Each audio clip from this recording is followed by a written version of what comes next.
everybody. I am joined tonight by Natalie. Hello. So good to see you, Nata.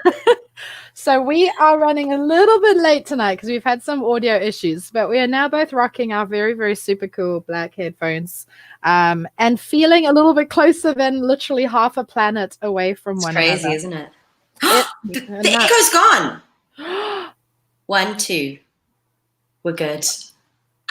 I feel as though we've been gifted something, like blessed by the gods. I'm so happy. The gods of theatre have seen fit to bless us with no echo. This feels so much better, I'm not going to lie.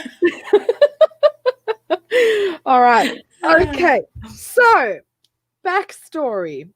We go way back. So, like, way back. So, we both grew up in the same town in Derbs. Is that right? Yeah? That is right. I recall you in ballet costume at some point or dancing leotards. Yeah, we did. That's crazy, actually. You have an incredible memory, though, I think. I'm like that. I'm annoying. I can never remember names, but I remember everything else. Yeah. So, I remember us... I remember doing dancing or something. I've got a picture of me just there in my little ballet costume. Oh, well, I can still see you. I can still see you. I can show you that. Please show us. Do you want me to show you? Go get the damn picture. Hi, Jason. Thanks for your comment, doll. That's crazy. Here we go. Hang on. Crazy headphones back on. Are you ready? Yeah. Look at that little chicken. Oh, hang on. I remember that. Like, I remember you look. That's freaky. But you know what? Oh. I'm not even surprised that you have a picture because I'm a medium. Like, I see stuff. Like, that is really freaky that you have that in a frame. And I saw it. Like, that's really kind of freaky. That is kind of freaky. Yeah, I like it. Oh, I love this little girl. I remember that. And then we'd had a lot of experiences with the choir together at school. So we did a lot of singing, and we used to absolutely freaking obliterate the competition and singing competitions. So we were legends. We were on it. And I remember singing Scarborough Fair with you. Yes, at the Stedford. Yeah, I remember that very well. Yeah, and then we'd act like so cool, and strangers would run up and be like, sing the song. And we'd be like, no, we can't. Like, sing the song. Fine. What key you want to do it in, babe? And then we just rock it. So good, so good. Okay. It is. And then just so many just adventures, and then life happened, and moving halfway across the world. And, you know, Facebook is such a cool thing. Like, it's such a nice way to connect again. But it's like, I've only recently just literally chucked thousands of people off of my Facebook. So I kind of grew my Facebook page during a time when it was like this big cool race to see who could get to 5,000 friends. And it was sort of, we didn't understand the future of Facebook. Whereas now I want to really be connecting with the people that I'm friends with, and I really want to know who I'm connecting with. So it's just a different kind of vibe. So it was like I had to wave goodbye to all these like no-name brands that I really don't know. And I'm like, I wish you well in your weird life. Goodbye, strangers. Yeah, the blue and white packaging, I don't know what you taste like. Yeah, goodbye. Yeah. So then I sort of seeing you again on my timeline back then as well. And I was like, oh yeah, you know, I need to really reach out more and connect with people that left an impression, you know, like there's certain people in your lifetime that they come along and they leave a mark on you, and you are one of those kind of people. You left an impression on me. Yeah, so you've never left my memory and my thoughts. So that's a very lady. Yeah, so very good to see you again. It's so nice to have you on my show. You're fancy. I love that you got your own show. I know, it's all very recent, and I don't know how to handle the fame. Well, you know, just do that and you'll be all right. And all the dollars that are not flying at my head. It's gonna come. It'll come. You know, that will come. I'm strange enough for it to become a thing. Mm-hmm. So you sent me through some pictures. So I'm going to pretend I know what the hell I'm doing, and I'm going to get them on the screen. That's fine. And then it'll be nice to just kind of chat about each one as we go, and just like let us know a little bit about what you've been up to since I literally saw you last. I don't even know how many years ago. I actually put that on Facebook, and I was like, haven't seen this woman in over 2 decades. And I was like, it's probably been that. It's bonkers. Yeah, absolutely mad. So I'm going to do that now. So so there's our first picture. So you're looking very airbrushed. I was going to say, looking very, very beautiful and smooth. Those are my favorite. I love press photos. Like, it's the ideal version of ourselves. And then you kind of go like, when I see people in real life, they will love me anyway. They'll know. They'll just understand. Yeah.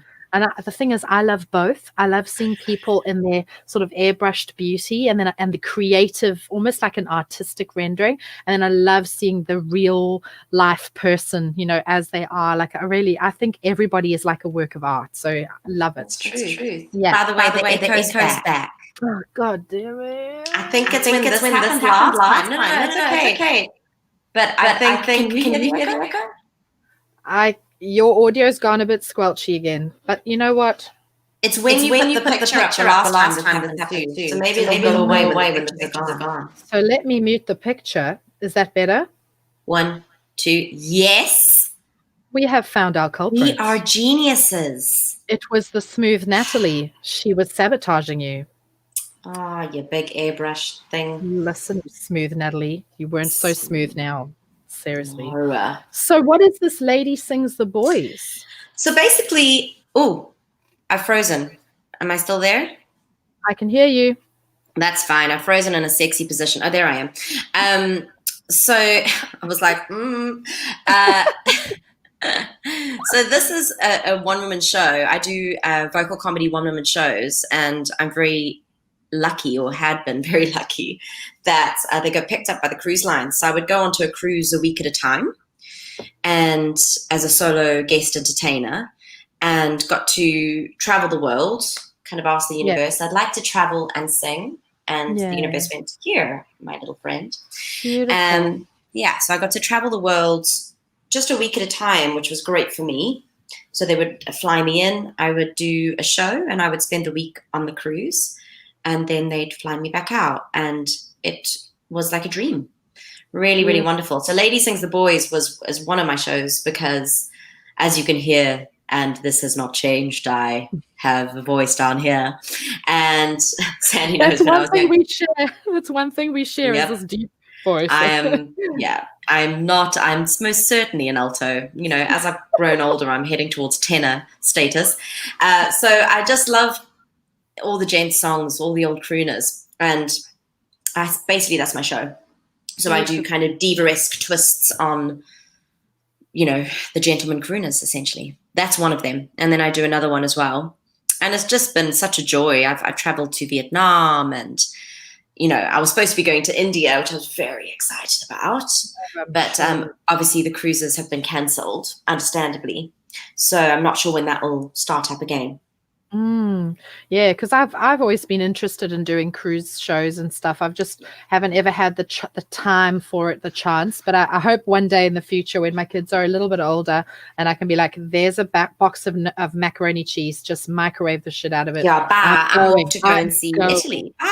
Yes. I'm going to be drinking Mai Tais and dancing around. So yeah, I'm hoping that's in my future as well. Yeah, it'll be great. You should chat to me about it, lady. We'll chat afterwards. Yeah. Definitely. All right, so let's hop on to the next picture. So is that you on stage? Is that one of your beautiful so that's Lady Sings the Boys. That was one of the Lady Sings the Boys. Look at those red nails. I love it, doll. I love it. I love the dressing up. Like, so now, I don't know if you know, but I have come out as genderqueer and a whole lot of other rainbow things at the moment. So I'm now I don't really feel comfortable in my evening wear anymore. So I'm now moving over to dressing more like a Fred Astaire, more like the male queen. So I'm like, yes, I bought my first jacket the other day and I can't wait to wear it. So excited. Yay! I love the sound of that. Yeah, and I've got the shaved head with the mohawk down the middle, so I'll oil that to the side. I'm loving it. Well, I started with Lady Sings the Boys. I started to wear different bow ties to go with my dresses. I love it. So it was a bit of a mix. I love it. There's so much scope for fun, isn't there? There's no rules, you know. If you go on stage, you're in a persona, and it's just so much fun. So, yeah, I'm excited I do miss for that bit. I do miss that bit. I do miss the dress up. Yeah, we're lucky we play for a living. How blessed are we? It is true. People don't really understand that we get to literally play the fool for a living. It's the best ever. It is. All right. So now what is this? Tell us about this. There I am, dressed as a priest.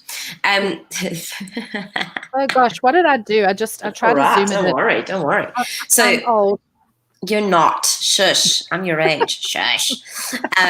So this is Mrs. Pintiller and her man Matty. Obviously, the original was Mr. Pintiller and his man Matty. It's a Brecht play.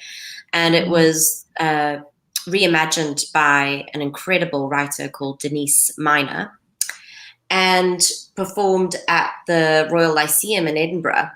And this was the show that I was in, and we were closed because of COVID. So I thought I would send you a little picky. I was doing this when we were told, sorry, you're in the middle of your run, but it's shutting down. So although we had a really interesting last day where everybody came down and we were told, we need to be careful. And then there was a touch tour for the blind straight afterwards.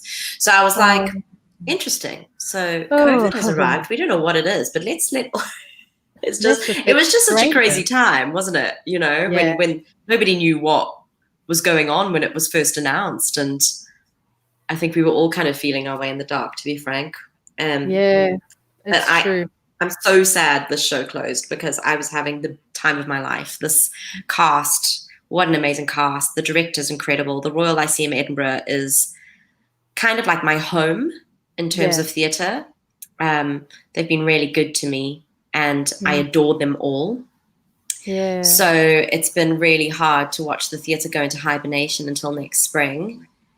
And I'm grateful that at least I was doing something beautiful like this. Yeah. And I had this family to kind of help me through the next few weeks when we just were. It just all went up the smoke, didn't it? Like I was running.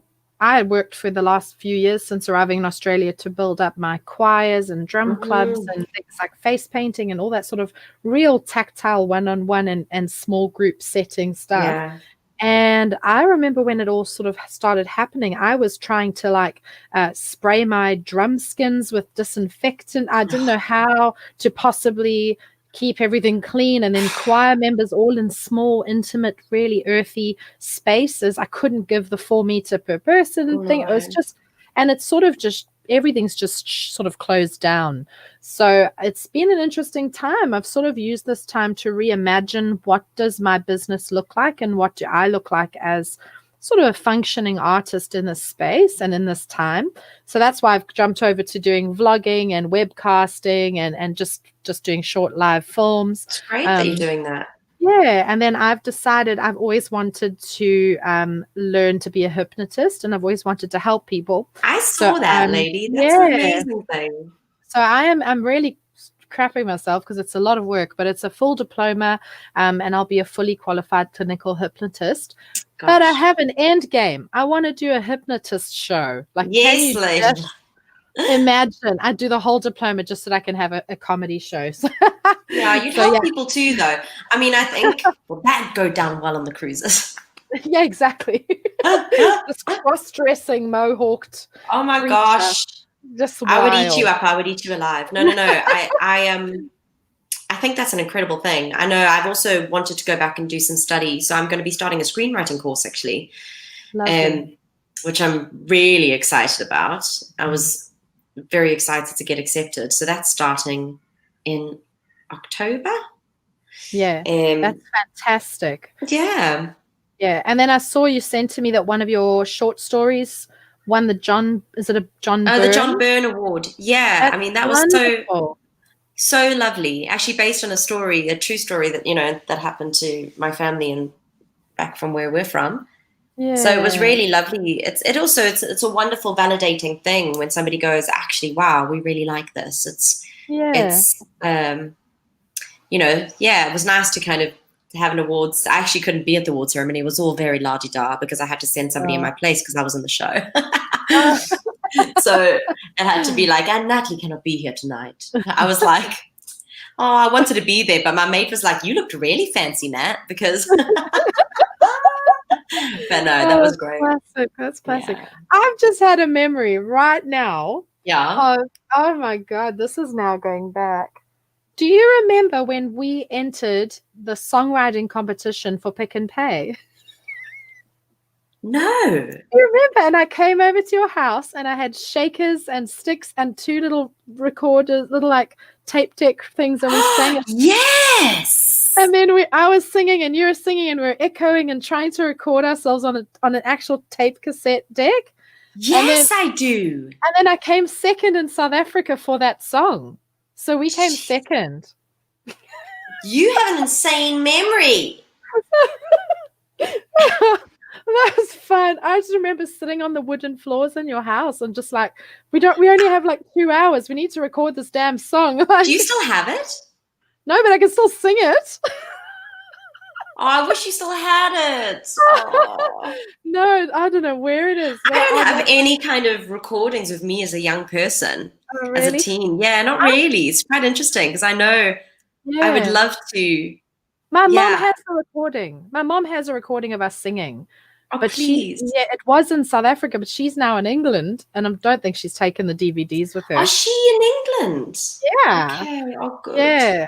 So when I was over there, I was listening, and it's us and the piano, and you just hear us laughing and singing. I don't know, really weird. Oh, shush, please! I would love to hear that. It's almost like ghostly, hey? Yeah. Like really surreal. Now, please tell me what the hell is going on. So the director of Puntilla that I was in when COVID hit, that was the second show that I'd done with him. He's really wonderful. He kind of gathers a family of actors around him, and it's the first time in a long time since I'd been part of an ensemble that moved forward. This was the show before that, and you can see me up on a ladder shouting down into the audience. This was, yes. What an attractive picture I've sent you. Wonderful. I know. But you can see he's really kind of larger than life. He loves abstract. He loves absurdist theatre. And this was Rhinoceros, so it is absurdist, and UNESCO. And I literally had the time of my life doing this. But I also had to get super fit. I had to go to the gym, and I was jumping off high things because just after the scene, my character turns into a rhinoceros and jumps out of a window. And so we had a trap door, and I had to jump down this narrow trap door 2 meters below, just because everything couldn't be a usual trapdoor scenario, because we had this huge ladder as well that went down into it. Wow. So I had to get fit. That was the first time in a long time it was like, Natalie, sort yourself out. But yeah, it was such an incredible experience. And that show was brilliant. It was at the Edinburgh International Festival, and it won all the awards that year. So it was really wonderful to be part of an ensemble. That's lovely. That did so well. I miss theatre. In South Africa, that was how I made my living. I produced children's musicals, sort of panto kind of fun stuff. Yeah, nice. And then coming here, I kind of thought I would just jump back into that, but you don't get paid a salary here to act too much. It's a lot of it is people donate their time and efforts and do it for free. So there's not an actual way to earn a living doing it here. Where are you, Sandy? On the Central Coast, just about an hour and a half north of Sydney. So that was a little bit of a shock that I couldn't earn a living being a director and an actress anymore. So that's a bit of a shock to the system. But I mean, not that you earn a lot of money being an actor. Equity minimum isn't going to, No, yeah. But it was a bit of a surprise. At least I can earn a living as an actor. Yeah, that's hard, and that's where you need to do these other things, don't you, in order to supplement your income, essentially. Exactly. And one day when I'm older and retired, I can probably do shows again, but it'll be on my own time. I won't earn anything from it. So interesting, total change. So now this is All the Divas I Never Was. Yes, All the Divas I Never Was. So that is because basically I do a show singing all the gents songs. And then I put together a comedy show of all the roles that I never got. So everything I've ever auditioned for that I didn't get the role, I was like, screw that, I'm singing it. And and that's what this show was. It's every audition experience where they went, no, sweetheart, you can't play that role. And I was like, well, watch me. So it was, and I absolutely love it's a real mix And this actually was in Edinburgh. This show wasn't on a ship. I mean, I do it on the ships, but this was in Edinburgh with the lovely Neil Metcalf in the background playing the piano. Beautiful. He's an exceptional musician. It's beautiful. Yeah, that's lovely. I have missed your voice. I'm going to enjoy snooping through your reel that you sent me. So yeah, let's come back to a full screen. There we go. In all our glory. Look at us. I love that you have a star cloth. I can't believe you have a star cloth. That I have a? Star cloth behind you. Oh, I know. It's just so fab. I love it so much. I love my office. I just reckon the one day I was like, I spend so much time in here and it can get cluttered because literally I'll show you what I use to block the sun. Just one of my canvases that I paint on. Oh, your painting's incredible, by the way. I had no idea that you were such an incredible artist. Thank you. So I do fashion design. So I've got my mannequins, I've got my art stuff. There's a little bit of everything: guitar, ukulele, piano. Like you and I are very similar in that way. We always stuck our fingers in many pies. Yeah, that's it. So a multi-potentialite, that's the word. Oh, I like that. Yeah, I do talks on it. So multi-potentialism. It's the same as being a polymath, but it's a more modern version of a polymath. So we are multi-skilled, and anything that interests us, we don't need to train. We can think about it and just pretty much jump in and do the job right. Yes. It's just like anything creative, I can literally get stuck in. Yes. Multi-potentialism is life-changing. You just go, I don't have to be good at one thing. I can be good at 40 things. It's okay. Yes. It's pretty freeing. Yeah. I love that. I'm stealing that. Totally. I'll send you a link. Right. All right, my darling. All right, so it is time for us to go, sadly. This is so nice to speak to you. I know. It's been so lovely. So it is 9:10 here, so I need to go sneak into Kelsey's room and give her a big cuddle before bed. Yeah, she's needing cuddles today. So I get to go get cuddles and then go jump in the shower and go to bed. Best end of a very good day. And this is my beginning of a good day. So thanks, my friend. No, it really was lovely to connect. Yes, it was amazing, amazing, amazing. So yeah, well, I'm sure we can do this again in a couple months' time, see how you're going, see how your shows are taking off once COVID kicks off. Would be lovely to hear about any stuff we can support you in online, things like that. But if you look down below, guys, I have put down in the ticker tape at the bottom is the charity that Natalie runs. So have a look at that if you can. It'd be awesome if you are able to donate towards that. That would be great too. So thank you so much. Have a look at the oaknote.co.uk website. You can read more about it. All right. Thank you, guys. Thank you for being with us tonight. And I'm sure if you watch it over the next few days, just put #replay and just say hi. And I'm sure I will pop on and comment back and chat with you. Nat might pop on and say hi. So yeah, be wonderful. All right. Take care, babe. Bye, doll. Bye.